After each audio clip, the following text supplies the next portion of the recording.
మీరు చూసే వాళ్ళని అడ్డుకోరా, నేను ఒక ఈవెంట్కి వెళ్ళాను అక్కడ అంటే ఈవెంట్కి మీరు డబ్బుల కోసం వెళ్ళారు. మీరు ఊరికే వెళ్ళి ఏది చేయరుగా. ఇప్పుడు నా ఇంటికి ఊరికే వచ్చి నాకేమైనా ప్రాపగండ చేస్తారు? ఎవడు చేయడుగా. చేస్తాడా? అన్లెస్ వాళ్ళు అడిగింది నేను ఇస్తే కానీ.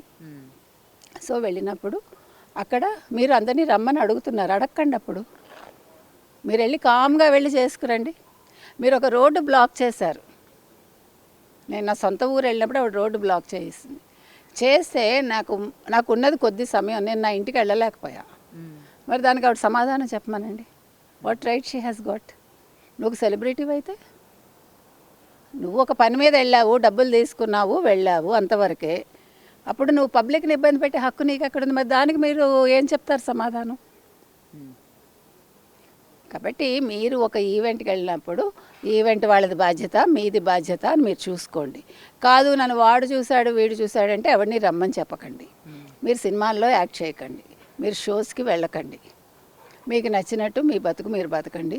మీరు పొట్టి బట్టలు వేసుకుంటారా, పొడుగు బట్టలు వేసుకుంటారా, చీరలు కట్టుకుంటారా, లేదు ప్యాంట్లు వేసుకుంటారా, దట్ ఈజ్ యువర్ పర్సనల్. దాన్ని ఎవడు అబ్జెక్ట్ చేయడు, ఎవడు క్వశ్చన్ చేయడు. మీరు సెలబ్రిటీ అయితేనే ఈ సమస్యలన్నీ వస్తాయి. సైలెంట్గా ఉంటే బెస్ట్ అంటారు. నేను సైలెంట్గా ఉండమని లేదు, సైలెంట్గా ఉండద్దు. కానీ ఎందుకు రాద్ధాంతం చేస్తున్నారో అర్థం కావట్లే నాకు. ఇప్పుడు ఆయన అన్నాడు, ఆయన అభిప్రాయం ఆయన చెప్పాడు. కాదు అని మీరు బట్టలు వేసుకోండి, మీ అభిప్రాయం మీరు చేతల్లో చూపించండి. నేను ఇలాగే ఉంటానంటే ఉండండి, అది ఎవడొద్దన్నాడు?